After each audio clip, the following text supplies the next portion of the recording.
Good morning and welcome to the early morning Tuesday edition of the Flipside. It is February the 18th, a little after 6 a.m. Pacific Standard Time. Robbie Noel with you with this early morning preview of what you can expect for the balance of the trading day.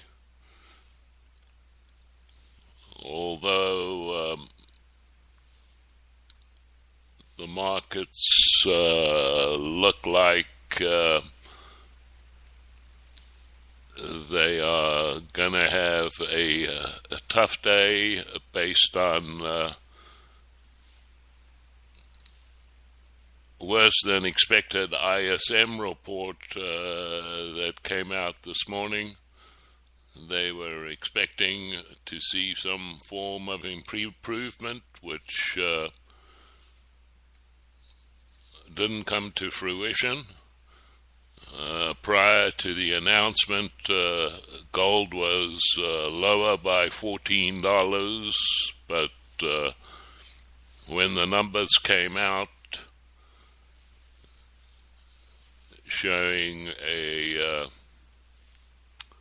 larger than expected decline, gold market turned around from being down $14 to where it's currently trading at up $2.50 onward and upward, if you will, for the next test, which shouldn't be that far away.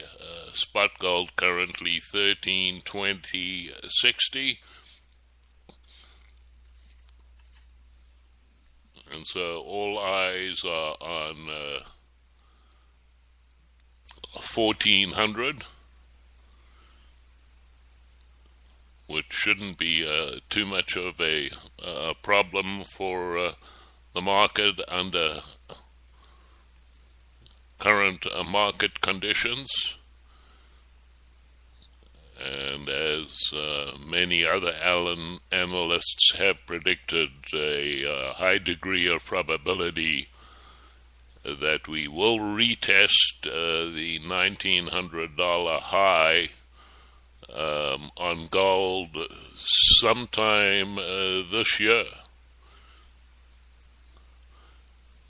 Many analysts have higher expectations of where gold could ultimately end up, based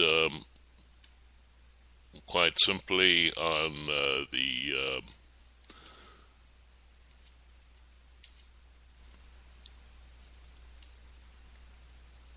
situation of the world economy and the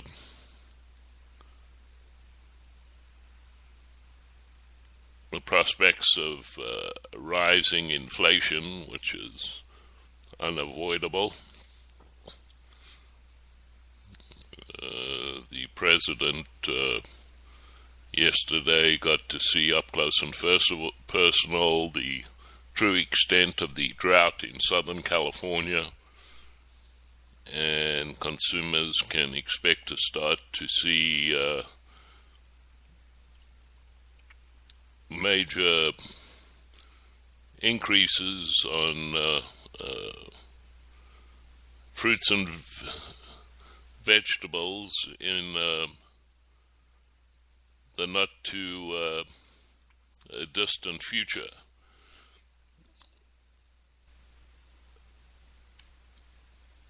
As Richard Russell states this morning, with the continued chaos and uncertainty in global markets,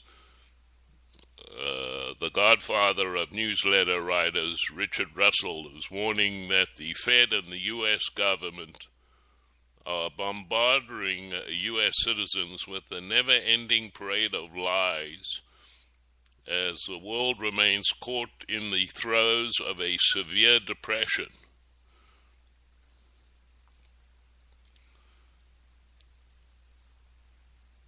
Richard reflects about the action in the market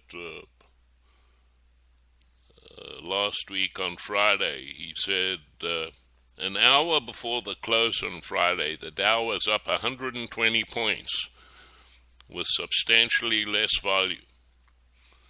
This told me that institutions were selling into the rally. The Dow closed slightly off its high. I call this a poor day accented by institutional selling. Gold had its best day since last August, closing at a new high.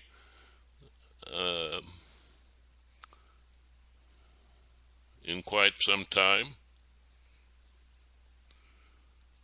Right now, Richard Russell thinks gold is overbought, with many Johnny-come-lateys belatedly advising positions in gold.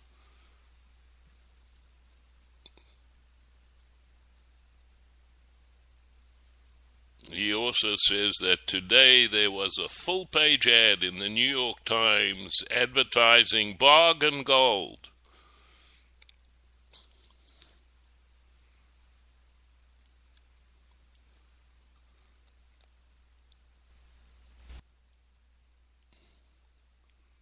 In the big picture, I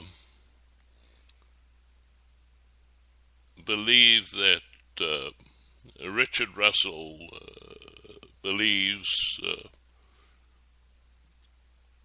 that we are currently in the early stages of a worldwide depression. And as he speculates, this will be followed by frantic activity by the Fed as it prints new trillions of dollars, which he is certain, by the way, has positive implications for gold. I think we are fast approaching an inflection point.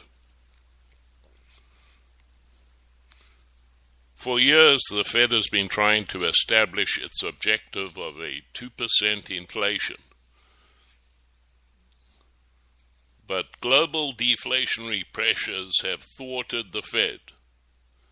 The dollar is key here. If or when the dollar index closes under 80, I think you are going to see fireworks in the gold market that are going to surprise many.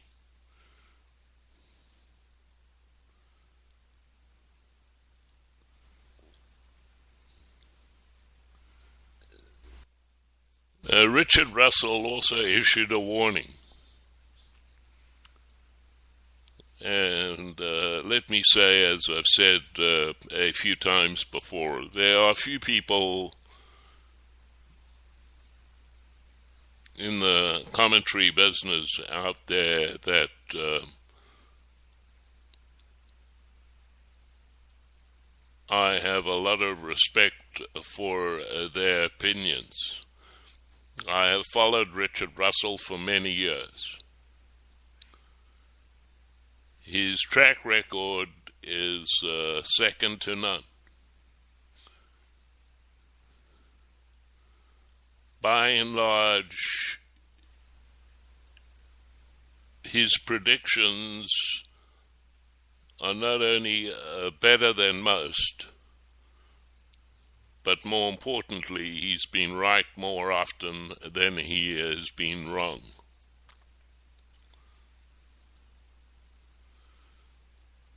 So when Russell issues a warning, I pay attention. As he says this morning, despite government lies and propaganda, Let me repeat my take on the present situation. The world is in a continuing depression. The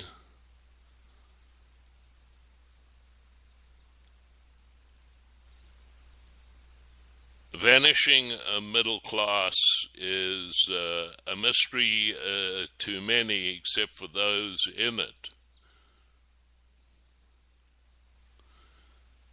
And the reason for that is the Fed and the U.S. government has been feeding an unending parade of lies to the American people. Once the actual facts emerge and start to appear in daily newspapers, I fully expect Janet Yellen to start buying treasuries at a greater rate than we have seen so far.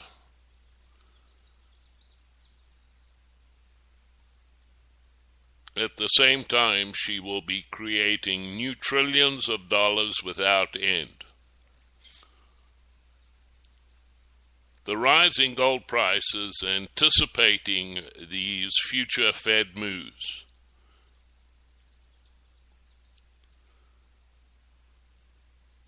However, I also feel that a rising gold price is a red flag for all to see.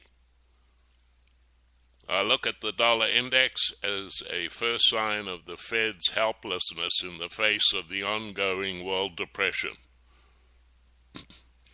So far, the dollar index has clung to a price of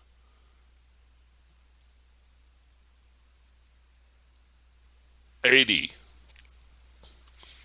I believe a break of 80, which is the support level for the dollar, will be a sure sign the Fed is losing its battle.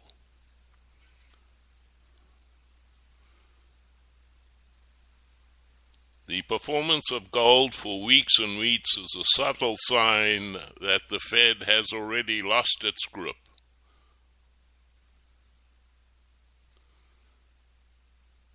A position in gold is a position against the Federal Reserve.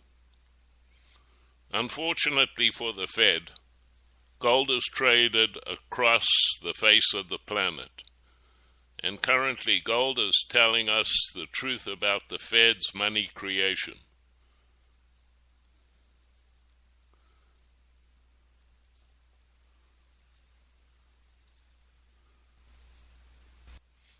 A vote for gold is a vote against central bank planning. And let's not forget that gold will forever be hated by central bankers because of the simple fact it's a true barometer of the general public's feeling towards not only U.S. central bank actions, but central bank actions around the world.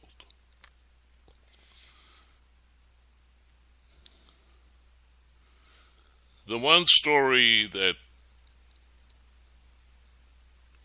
is getting very little coverage is one that still amazes me on a consistent basis, and therefore I search out alternative sources whenever I come across